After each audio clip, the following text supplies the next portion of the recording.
The piercing wail of Dubai police sirens shattered the pre-dawn silence of Emirates Hills at exactly 3:15 a.m. on September 12, 2019. Red and blue emergency lights painted the pristine white walls of luxury villas as patrol cars converged on the Al-Qudsi residence, where panicked household staff had made a frantic emergency call minutes earlier. Blood everywhere. Madam is dead. Sir is covered in blood. The house manager had screamed into the phone, his English broken by terror and disbelief. Inside the sprawling villa, first responders found a scene that would haunt Dubai's elite forever. Sheikh Marwan Al-Qudsi, heir to one of the UAE's most prominent construction dynasties, stood in the foyer wearing a blood-soaked white dishdasha, his hands shaking as he pointed toward the shattered front door. "Home invasion," he gasped to the arriving officers, his voice barely steady. "They killed my wife. They tried to kill our maid. I fought them off, but I was too late." Upstairs in the master bedroom, Latifa Al-Qudsi lay motionless on Italian silk sheets, her elegant neck bearing unmistakable purple bruises of strangulation.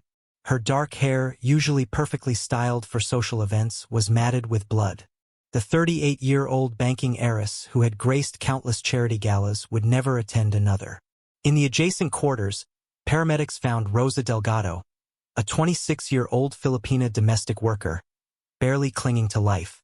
Severe head trauma had left her unconscious, blood pooling beneath her small frame on simple tile flooring.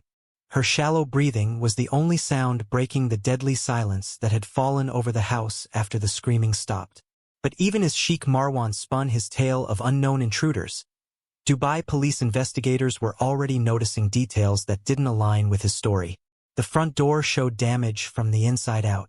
No footprints in the meticulously maintained gardens. Security cameras that had mysteriously malfunctioned hours before. Blood spatter patterns that told a very different story than robbery gone wrong.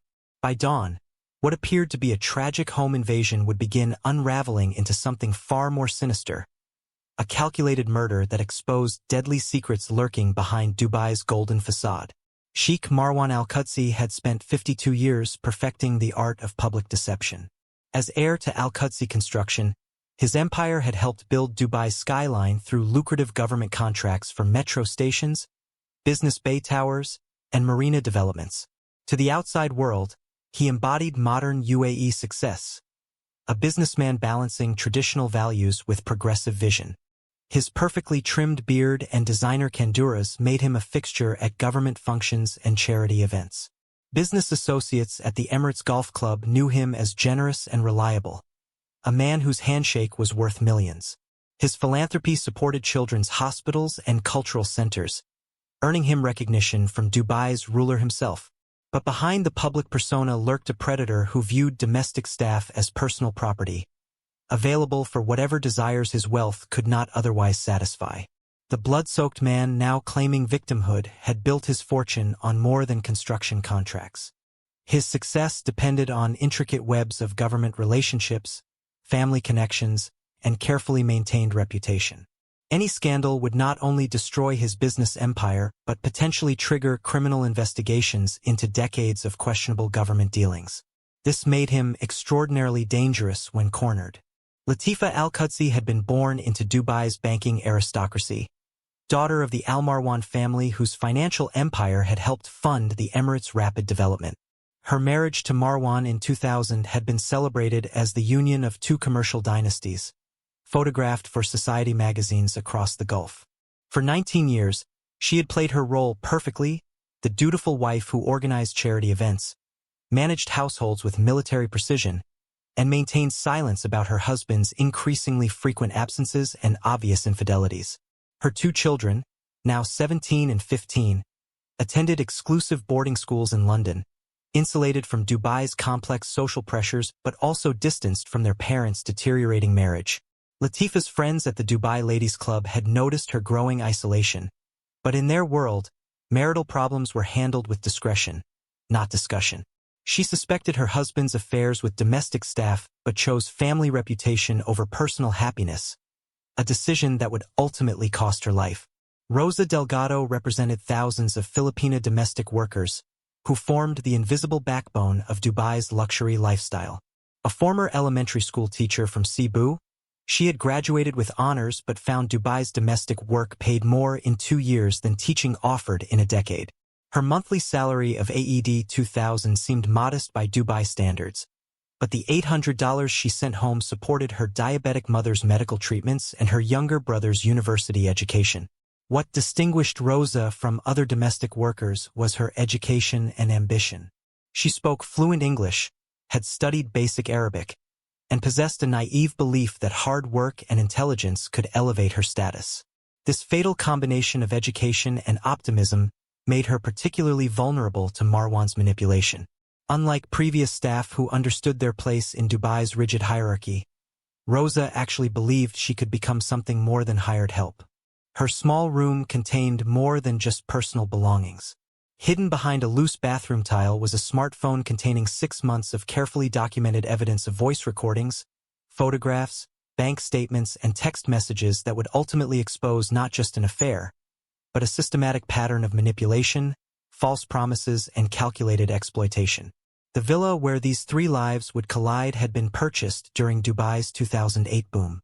Its 6 bedrooms, infinity pool, and tennis court represented the pinnacle of expatriate success. But the opulent facades and gold fixtures couldn't mask the toxic dynamics festering within. What had started as an employer-employee relationship had evolved into a deadly triangle of deception, desperation, and ultimately, murderous rage. The seduction began with a hospital bill. In January 2019, when Rosa received devastating news that her mother's diabetes had triggered kidney failure requiring emergency surgery, she faced an impossible choice: abandon her Dubai employment to return home, or watch her mother die from lack of funds.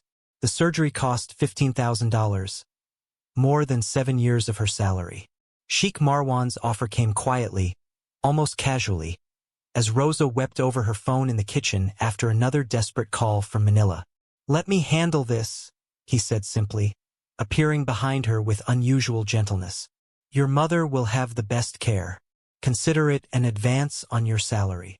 The bank transfer happened within hours. Rosa's mother received treatment at Manila's most exclusive private hospital, while Rosa remained in Dubai, overwhelmed with gratitude toward her employer. What she didn't realize was that Marwan had been watching her for months, calculating her vulnerabilities with the same precision he used to secure government contracts. "You're different from the others," he began telling her during their increasingly frequent conversations. "Educated, sophisticated.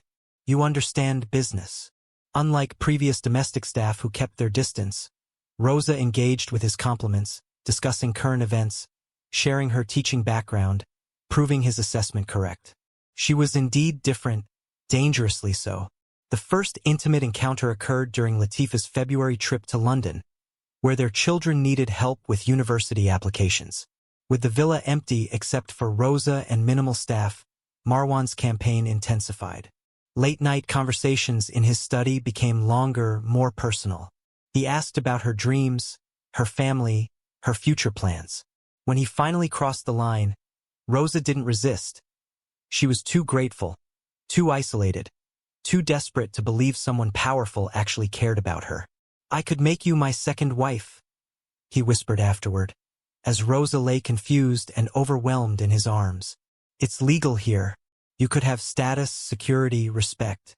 You'd never be just a maid again." The promise hit Rosa like lightning.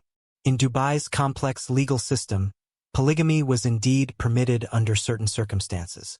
She could theoretically become a legitimate wife, not a mistress. The shame of her situation could transform into honor.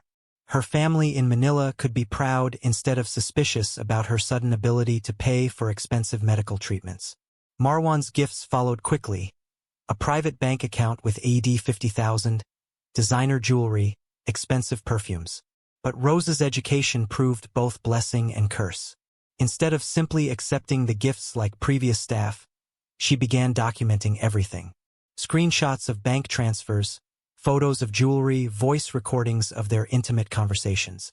Not from suspicion, but from pure joy or evidence of a love story she planned to share with her family when the time was right. By July 2019, Rosa had undergone a complete psychological transformation. She studied Dubai's marriage laws, learned Arabic phrases, and researched the rights and responsibilities of multiple wives. Her behavior in the household shifted dramatically. She began making subtle territorial claims, choosing which rooms to clean when Latifa was present, lingering in conversations with visitors, carrying herself with new confidence that other staff noticed immediately. "When will you make the announcement?" became her regular question during their encounters. Marwan's answers grew increasingly vague, but Rosa interpreted his hesitation as careful planning rather than deception. She convinced herself that he was arranging the perfect moment to introduce her as his second wife to Dubai's social circles. Her documentation became obsessive. Every promise, every intimate moment, every financial transaction was recorded and stored on her hidden smartphone.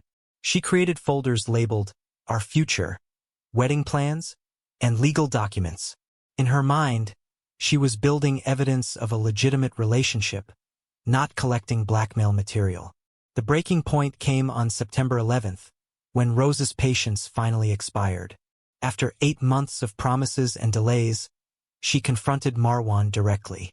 "I've been patient," she told him, holding her phone with its treasure trove of recordings. "But I need a timeline. When will you tell Latifa about us? When will you make me your legal wife?" Her ultimatum was simple: announce their relationship within 1 week, or she would take matters into her own hands. She had evidence of everything of their affair, his promises, the money, the gifts. She could prove to everyone that she wasn't just a maid having an affair, but a woman who had been chosen for marriage by one of Dubai's most powerful men.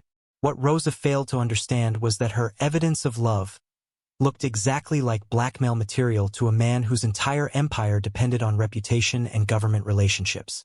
Her dream of legitimacy had just become Marwan's nightmare of exposure. Latifa Al-Qudsi had perfected the art of strategic deception over 19 years of marriage.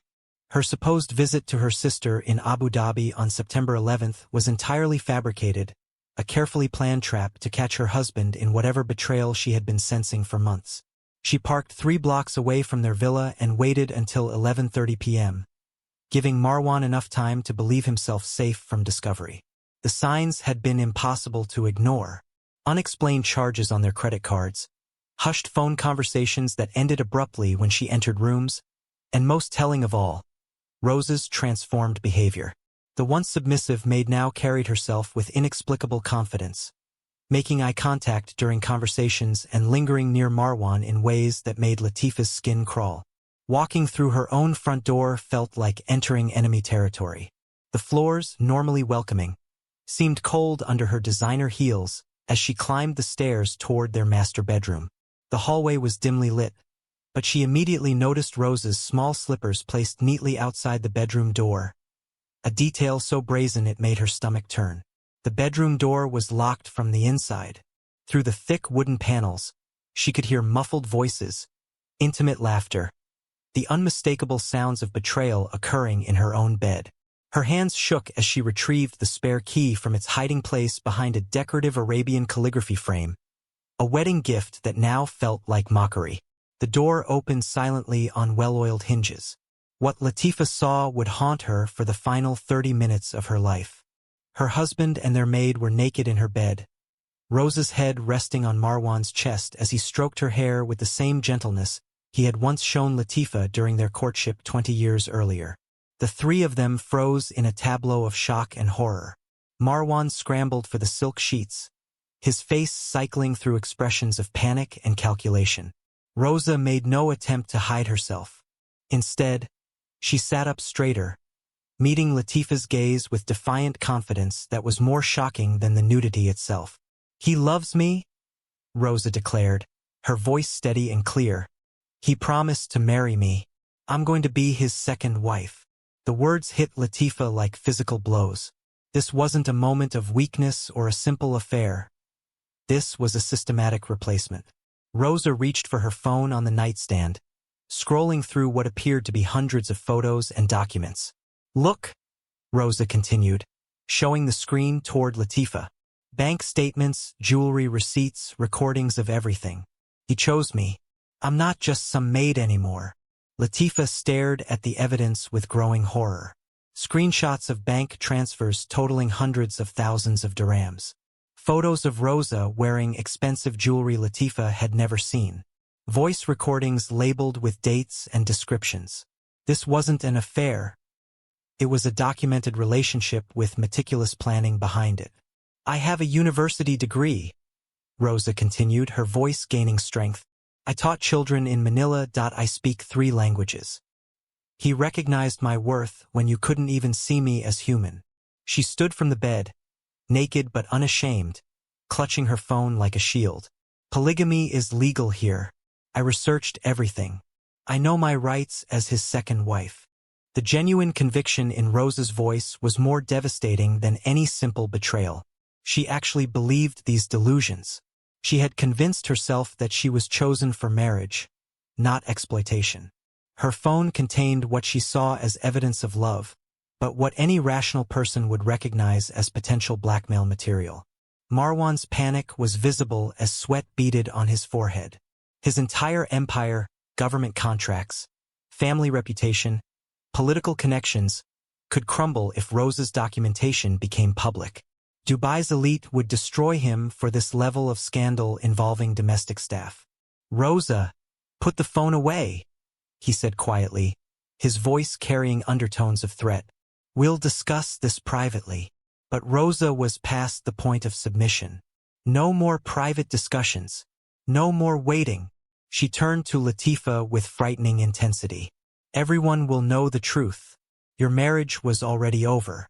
He chose me because I understand him. I support his dreams. I give him what you never could. Latifa felt her carefully constructed world collapsing. Not just her marriage, but her understanding of reality itself. For months, she had been living with a woman who was systematically documenting her husband's promises, believing herself to be the legitimate second wife, preparing to publicly claim her place in their household. You're insane, Latifa whispered. He's using you. He's used dozens of maids before you. Rosa's eyes flashed with fury. I have proof. Recordings, bank transfers, promises of marriage. I'm different from the others because I'm educated. I'm worthy of respect. The confrontation escalated as Rosa waved her phone, threatening to call newspapers, government officials, anyone who would listen to her story. Everyone will know he chose me. I'll prove I'm not just a mistress. I'm his second wife. Marwan saw his reputation dissolving with each word she spoke. His calculating mind arrived at a simple conclusion. The only way to preserve everything he had built was to ensure permanent silence from both women. He lunged not just for Rosa's phone, but struck her hard across the face when she pulled it away. Blood sprayed from her nose as she stumbled backward, still clutching the device desperately. "Give me that phone!" he roared, grabbing the heavy brass candlestick from the nightstand. Rosa screamed as the first blow caught her shoulder, sending her crashing into the wall. Her head struck the stone with a sickening crack, blood immediately streaming from her scalp.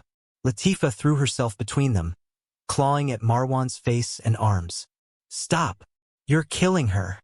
Her nails raked deep gouges across his cheek, drawing blood as she fought to protect Rosa despite the betrayal that had destroyed her marriage. Marwan backhanded Latifa violently, splitting her lip and sending her stumbling across the room. Rosa, blood streaming from multiple head wounds, swung her phone at his temple in desperation. The device shattered against his skull, cutting him deeply as evidence of their affair scattered across the floor in pieces of plastic and glass. The candlestick came down on Rosa's skull with calculated brutality. Once, twice, 3 times as she collapsed to the blood-soaked surface. Each blow sent fresh sprays of blood across Italian silk sheets and pristine walls. Latifa's horrified screams filled the villa as she watched Rosa crumple like a broken doll. When Latifa tried to run for help, Marwan caught her at the bedroom door. His hands found her throat, squeezing methodically as she clawed frantically at his bloodied arms and face. The strangulation was deliberate, calculated, silencing the only remaining witness to his crimes while she gouged deeper wounds into his flesh. Rosa, barely conscious and bleeding heavily from multiple skull fractures, made one final attempt to save the woman she had betrayed. Crawling across blood-soaked floors, She struck weakly at Marwan's legs with the candlestick handle. His retaliation was swift and merciless. 7 more brutal blows to her already shattered skull until he was certain no breath remained in her body. The master bedroom fell silent except for Marwan's heavy breathing. Blood covered every surface, sprayed across walls, pooled on floors, soaked into luxury bedding. His face and arms were ribboned with deep scratches from both women's desperate fight for survival. What had begun as an affair had ended in a massacre that would require far more than staged robbery to explain away. The amateur crime scene Sheikh Marwan constructed unraveled within hours of police arrival. Detective Captain Ahmed Al-Mansouri, Dubai Police's most experienced homicide investigator, had seen enough staged robberies to recognize the telltale signs immediately. The supposed forced entry showed tool marks on the wrong side of the door frame. The overturned furniture appeared deliberately arranged rather than scattered by panicked intruders. Most damning of all, the blood evidence told a story completely contradicting Marwan's claims. The master bedroom looked like a slaughterhouse, not a robbery scene. Rosa's blood had sprayed across walls in arterial patterns from repeated blows to her skull. Latifa's blood came from deep defensive wounds on her hands and arms where she had fought desperately before succumbing to strangulation. Marwan's own blood, found on both women's fingernails and scattered throughout the room, proved he hadn't escaped the violence unscathed. This was personal rage, not criminal opportunism, Al-Mansouri told his forensics team as they documented spatter patterns. The blood evidence showed a prolonged, brutal fight between 3 people who knew each other intimately. Rosa had struck Marwan multiple times before he overpowered her. Latifa had clawed deep gouges into her attacker's face and arms, leaving DNA evidence under her nails. The violence had lasted at least 20 minutes based on the blood distribution throughout the room. Medical examiner Dr. Khalid Al-Sharif's autopsy results eliminated any doubt about the sequence of events. Latifa had sustained severe blunt force trauma to her face and torso before the fatal strangulation. Her injuries suggested she had been beaten unconscious before Marwan finished her with manual strangulation, explaining why her neck showed sustained pressure rather than desperate struggle marks in the final moments. Rosa's injuries painted an even clearer picture of calculated violence. The pattern of skull fractures indicated she had been struck at least 10 times with the brass candlestick, continuing long after she had fallen unconscious. Blood evidence proved Marwan had kept beating her prostrate form, believing he had killed her. Only her position partially wedged between the bed and wall had prevented the final blows from completely crushing her skull. The security system provided the next contradiction to Marwan's story. Despite his claims that intruders had disabled the cameras, digital forensics revealed the system had been manually shut down from inside the house at 11:25 p.m. The timing proved premeditation rather than criminal opportunism, showing Marwan had prepared for violence before Latifa's return. Staff testimony demolished any remaining credibility in his narrative. House manager Ahmed Hassan had heard the escalating confrontation through the thick walls. First shouting, then women screaming, then terrible sounds like furniture breaking, he told investigators. "We tried to check on Madam, but master bedroom door was locked. When we knocked, Sir yelled at us to go away, said everything was fine. But the screaming continued for many minutes." The breakthrough came on day 3 when forensics specialist Layla Al-Zahra discovered Rosa's hidden smartphone taped inside the bathroom's ventilation grate. The device had been recording when Marwan attacked, capturing the final moments of violence in horrifying audio detail. But the phone contained far more than evidence of murder. It held 6 months of documented manipulation that revealed the true motive behind the killings. The digital treasure trove stunned investigators. Rosa had meticulously recorded conversations where Marwan promised marriage, legal status, and social acceptance. Bank statements showed systematic transfers totaling AED 180,000 over 8 months. Photos documented expensive jewelry and gifts presented as engagement tokens. Text messages revealed detailed discussions about wedding plans, apartment hunting, and introducing Rosa as his second wife to business associates. The final recording, captured during the violent confrontation, preserved the exact sequence of events. Rosa's voice demanding marriage announcement, Latifa's shocked discovery, then escalating violence as Marwan realized his reputation faced complete destruction. The audio captured his exact words during the strangulation. 20 years building this empire, billions in government contracts, all destroyed because you couldn't keep silent. Most chilling was Rosa's final coherent words before losing consciousness. "You promised to marry me. You said I was special." The recording continued through the sickening sound of the candlestick striking bone, Latifa's death screams, and finally Marwan's heavy breathing as he surveyed the carnage, believing both women were dead. Rosa's awakening at Dubai hospital 19 days later initially frustrated investigators hoping for immediate testimony. Severe head trauma had left her with partial memory loss and confused loyalties. Despite being told of Latifa's death and Marwan's arrest, she continued defending him to medical staff, her brain injury preserving the delusion while erasing awareness of the violent reality. "He loves me," she whispered through broken teeth and bandaged skull. "He promised to take care of me. Where is he? Why hasn't he visited?" Dr. Fatima Al-Marwan, her neurologist, explained that trauma victims often cling to pre-injury beliefs, especially when those beliefs provided their entire sense of purpose and identity. The breakthrough in Rosa's testimony came when investigators played her own phone recordings. Hearing her voice documenting Marwan's promises, followed immediately by audio of his murderous rage, finally shattered her protective delusions. The woman who had seen herself as a chosen bride began sobbing uncontrollably as reality crashed down like the candlestick that had nearly killed her. "I thought I was different," she confessed through tears. "He said I was educated, special, worthy of respect. I recorded everything because I was so proud. I wanted proof for my family that I had found real love, not just work." Her voice broke completely. "I never wanted his money. I wanted to be his wife. I studied the laws, learned Arabic phrases, prepared to meet his family. I never knew he saw me as disposable." The most devastating revelation came when Rosa admitted she had never intended blackmail. Her ultimatum wasn't extortion but desperation. A woman genuinely believing her fiancé was simply nervous about announcing their engagement to Dubai's judgmental elite.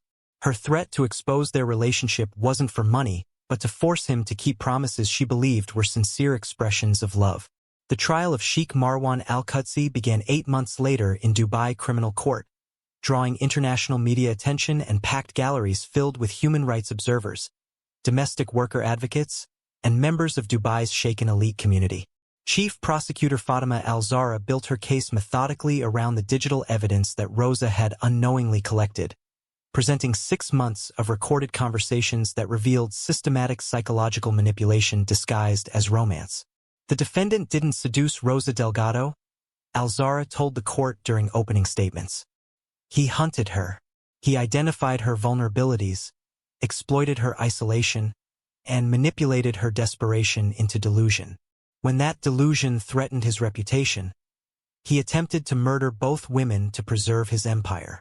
The prosecution's evidence was overwhelming. Rosa's phone recordings captured Marwan's calculated promises of marriage, legal status, and social acceptance.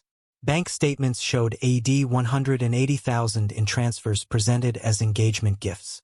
Text messages revealed detailed discussions about introducing Rosa as his second wife to business partners. Most damning was the final recording that captured the actual violence, preserving Marwan's rage-filled words as he strangled Latifa and beat Rosa unconscious. Rosa's testimony became the trial's most compelling moment. Speaking slowly due to lingering brain damage, she addressed the packed courtroom with devastating honesty. "He told me I was different from other maids because I had education, intelligence, worth," she said, her scarred hands trembling as she held the microphone. "I believed him when he said polygamy was legal, that he could have 2 wives officially. I studied marriage laws, learned Arabic, prepared to meet his family." Her voice broke as she continued, "I recorded our conversations because I was proud. I wanted proof for my family that I had found love, not just work. I never wanted his money. I wanted respect, legitimacy, a future where I wasn't invisible. I learned too late that to him, I was just another possession to dispose of when convenient." Defense attorney Khalid al-Mansouri attempted multiple strategies that all crumbled under forensic evidence. His temporary insanity plea failed when prosecutors demonstrated Marwan's premeditation through the disabled security system and systematic cleanup attempts. Cultural honor arguments were dismissed when the judge noted that Dubai's laws provided legal divorce options rather than murder as responses to adultery. The defense couldn't explain away 6 months of recorded manipulation followed by calculated violence. The verdict came after 3 days of deliberation. Judge Muhammad Al-Marwan found Marwan guilty of first-degree murder in Latifa's death and attempted murder of Rosa Delgado. This court recognizes the cultural complexities surrounding marriage and family honor, Judge Al-Marwan stated. However, no cultural consideration excuses the systematic exploitation of a vulnerable worker, followed by premeditated murder to silence witnesses. The sentence reflected the crime's severity. Life imprisonment without possibility of parole for 25 years. A civil judgment awarded AED 30 million to Latifa's children and AED 20 million to Rosa's family, though collecting would prove impossible as Al-Qudsi construction collapsed within weeks of the verdict. Government contracts were immediately canceled, business partners fled, and the family's assets were frozen pending further investigation into decades of potentially corrupt dealings. The trial's impact extended far beyond one family's destruction. UAE authorities implemented immediate reforms to domestic worker protections, including mandatory welfare checks, anonymous complaint systems, and criminal liability for employers who abuse the kafala sponsorship system. The Rosa Delgado Act specifically addressed digital evidence protocols, ensuring that domestic workers' documentation of abuse would be legally protected and admissible in court. Rosa's recovery became a symbol of survival against impossible odds. Despite permanent disabilities including memory loss and chronic pain, she transformed her trauma into advocacy. The Rosa Delgado Foundation, established with her compensation money, provided legal support for domestic workers across the Gulf region. Her speaking engagements at embassies and universities carried a simple message. No maid should believe she's been chosen. We're all just workers seeking dignity and safety. Dubai's elite underwent their own reckoning. The case sparked uncomfortable conversations about household dynamics, worker treatment, and the casual cruelty hidden behind opulent facades. Social media campaigns by domestic worker rights groups gained momentum, with hashtags like #NotYourProperty and #MaidsAreHuman trending across the region. The Al-Qudsi children, studying in London when their world collapsed, faced the impossible burden of their father's crimes. At 17 and 15, they inherited nothing but shame and the knowledge that their privileged lifestyle had been built on exploitation and murder. Their mother's family, the Al-Marwans, quietly absorbed them into their banking empire while distancing themselves from the Al-Qudsi name forever. Latifa received posthumous recognition as a domestic violence victim rather than simply a betrayed wife. Her final act of protecting Rosa despite personal betrayal was honored by women's rights organizations. The Latifa Al-Qudsi Memorial Scholarship now supports education for domestic workers seeking professional advancement. 3 years later, the villa remains empty, its value worthless due to its infamous history. Real estate agents refuse to show the property, while neighbors whisper about bloodstains that allegedly seep through new installations. The house stands as Dubai's most expensive haunted monument to the cost of treating human beings as disposable property. Rosa's final words at Marwan's sentencing captured the transformation of 3 lives destroyed by one man's narcissistic rage. I survived to tell the truth he tried to bury in blood. Every domestic worker in Dubai now knows their phones can protect them. Their voices matter, and their employers are watching them watch back. The case established legal precedent across the Gulf region. Wealth cannot purchase immunity from justice, and domestic workers possess the same human rights as their employers. In a city built on ambition and appearances, the Al-Qudsi bloodbath proved that beneath Dubai's golden surface, accountability could still find its way to the light.